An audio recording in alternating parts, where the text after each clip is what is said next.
Buenos días, os damos la bienvenida al set de Quinótico, donde vamos a llevar adelante una entrevista más en la cobertura que está haciendo de la 70ª edición de la Seminci, de la Semana Internacional de Cine de Valladolid.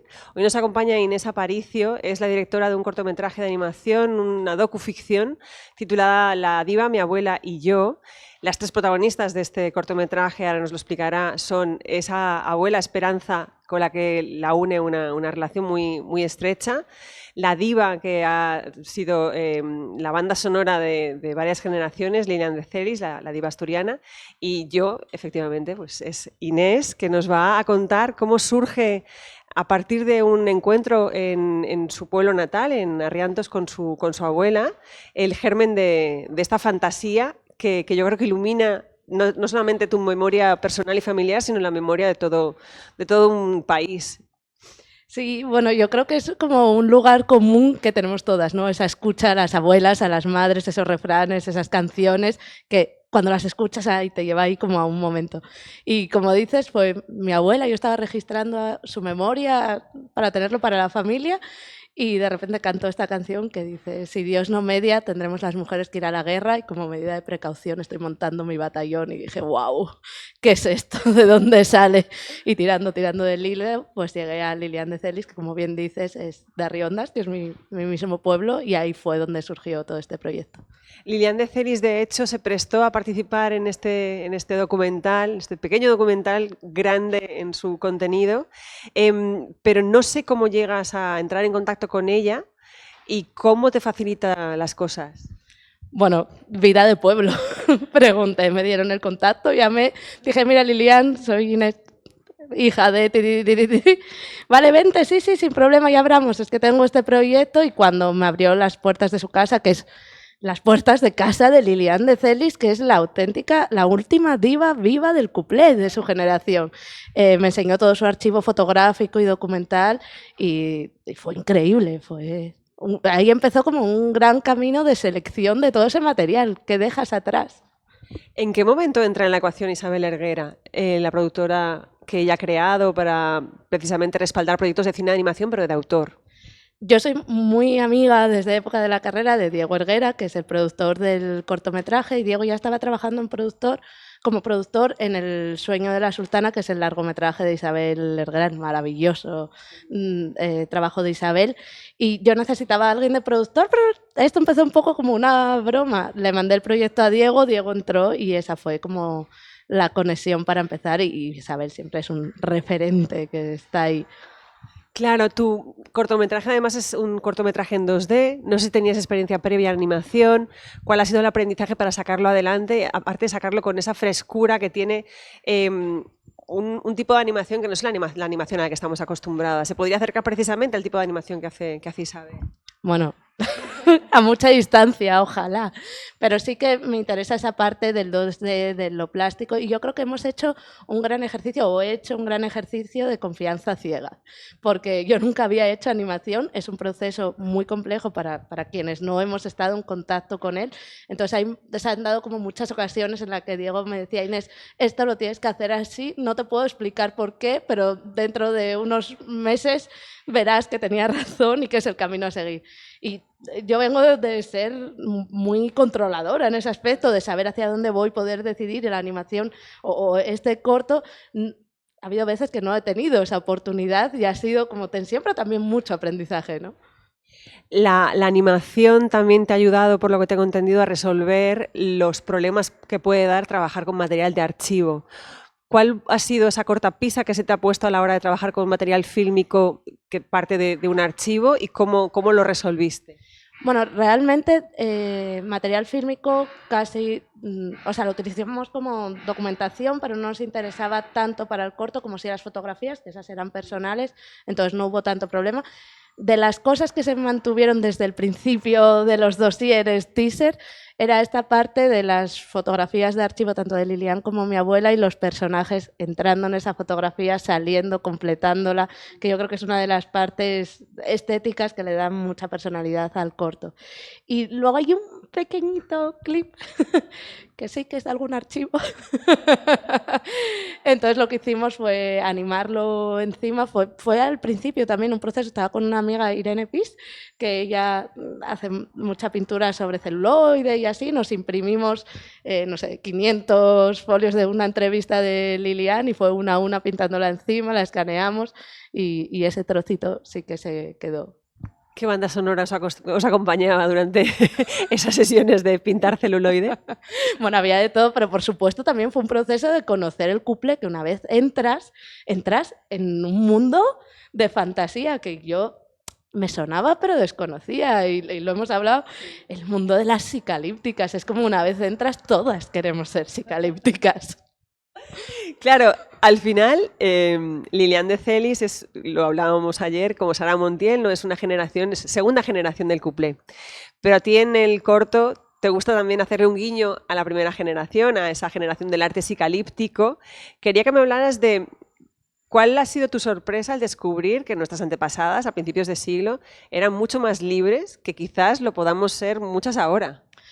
Sí, o sea, a mí en este proceso me ha dado mucho como para pensar en esos viajes de ida y vuelta, ¿no? ¿Cómo serían esas mujeres ahora con toda esta súper tecnología, súper tal, o cómo seríamos nosotras en esa época de ellas? Y bueno, claro, o sea, es que es un mundo, te hablaba ayer también, ¿no? De los dibujos de Álvaro Retana, que yo cuando descubrí, Álvaro Retana es el letrista de Batallón de Modistillas, que es la canción que nos lleva a todo el cortometraje, y cuando yo descubrí esos trajes, esos bocetos de Álvaro Retana, con los pechos al aire, con las plumas, con los brillos, dije, ¿pero qué es esto? Y son todos antes de los años 30. Entonces es fascinante eso, cómo viajaban en un mundo, que se metían en un barco a las Américas y no sabían cuándo volvían, las historias de vida que tienen, es que es un mundo fascinante. Y igual una de las penas de la animación, que quizás si lo hubiera hecho documental hubiera sido mucho más extenso, es toda esa documentación que he intentado meter para que esté, pero que cada una de ellas es que es una auténtica joya. Claro, estábamos hablando de eso, ¿no? De tu trabajo de arqueología y de cómo se refleja en el presente, y precisamente en la banda sonora entra una persona que está trabajando eso desde la música, que es Rodrigo Cuevas. Oh. Qué maravilla que se haya involucrado en este proyecto y qué bonito que tu mirada visual rebote en su mirada de arqueología musical y actualización de todas esas músicas de entonces. No, eso fue un regalazo. O sea, de verdad que hemos tenido mucha suerte y yo confío mucho también en el que intentar ser buena gente repercuta, y así ha sido. O sea, todas las puertas que hemos llamado en este corto se nos han abierto y se nos han abierto con gusto. Y la gente ha trabajado a gusto y para mí eso es una de las satisfacciones, eso. Y que ahora cuando se proyecte la gente lo pueda disfrutar, creo que son las dos máximas de este proyecto. Y cuando hablé con Rodrigo era muy al principio y yo no soy nadie realmente. Pero dije, tengo este proyecto con Lilian, ¿qué te parece? Y, o sea, fue desde el momento uno para adelante, Inés. Si hay preso, estupendo. Si no lo hay, también. Si no, lo mío para Lilian. Una generosidad, grabamos en su casa. Y esa alegría, de repente, en el corto solo mantenemos un audio de los primigénitos de mi abuela, que es justo cuando yo descubro esa canción. Yo luché mucho por mantener ese audio y cuando se lo pasé a Rodrigo para que tenía que hacer la mezcla y todo, de repente me mandó un audio apasionado diciendo: están en el mismo tono, Lilian y tu abuela. Y esos momentos para mí es, vamos, pura fantasía y que creo que complementa muy bien con lo que contábamos además en la historia. Hay una frase muy bonita en el cortometraje que habla de cómo hemos perdido mucha historia al no escuchar, lo importante que es escuchar. ¿Cuánto has escuchado tú a tu abuela hablar más que cantar? O sea, tu puerta de entrada a esa memoria es la música, el tarareo de canciones. ¿Tú crees que no la has escuchado suficiente hablar, que ha sido la música la que te ha llevado a querer saber, a rascar más en ese pasado? Yo no creo que tenga un peso más la música, es como que siempre ha estado ahí. Yo no tengo recuerdo de mi abuela que no sean conversaciones mezcladas con refranes y canciones intercaladas. Y yo pensaba que era algo como muy exclusivo de, mira mi abuela cómo es, pero luego comentándolo con la gente creo que es un lugar muy común de una generación. Y esa memoria que ellas tienen respecto al ruido, ¿no? De todo. Claro, o sea, era una memoria genuina. Mi abuela tenía miles de poemas, de canciones. En la memoria yo soy incapaz de memorizarme 2 números de teléfono. Entonces creo que esa combinación es la que hace tan especial los recuerdos de la abuela y la forma de transmitir. O sea, creo que si nosotros en 2 generaciones somos abuelas, va a ser muy diferente esa transmisión de memoria. O sea que es más una cuestión de memoria oral que escrita. Totalmente. Totalmente. De hecho, yo hace muchos años, y salió ahora, pero igual cuando tenía, no sé, 15, 16 años, le regalé un diario a mi abuela en Navidades, no sé, porque yo que sé, adolescencia. Dije, ay, abuela, venga, escribe, ya tenía algo ahí de las memorias. Y hay una cosa muy bonita, que esos diarios que ella escribió pues, hace 20 años, los hemos utilizado en el corto para su traje, su delantal, toda esa animación son sus diarios. Y el corto también tiene muchas de esas sutilezas que probablemente mucho público no entienda y es algo más estético, porque a mí me hace mucha ilusión también que esté y que creo que completa muy bien el corto. ¿Qué esperas que sienta la generación de tu abuela cuando vea este cortometraje? No sé si sentirse escuchadas, que es lo que estábamos hablando, o sentir que su pasado puede estar vigente en el presente. Te digo la verdad, yo creo que les da un poco igual. ¿Vale? O sea, ya están en el punto que es, nos queréis escuchar, maravilloso, y aquí nos tenéis. Que no, o sea, ya como que han traspasado esa parte de la frustración, supongo que puede haber en algunos momentos, y ellas tienen sus técnicas para hacerse oír.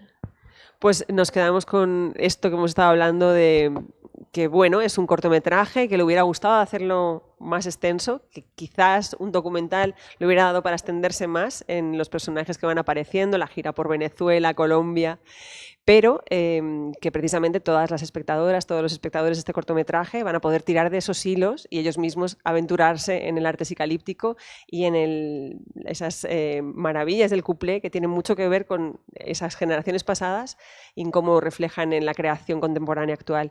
Nos despedimos desde el set Equinótico, la primera con K, la segunda con C. Seguid la cobertura de la Seminci porque tendremos más entrevistas de este interés como la de Inés Aparicio. Hasta pronto.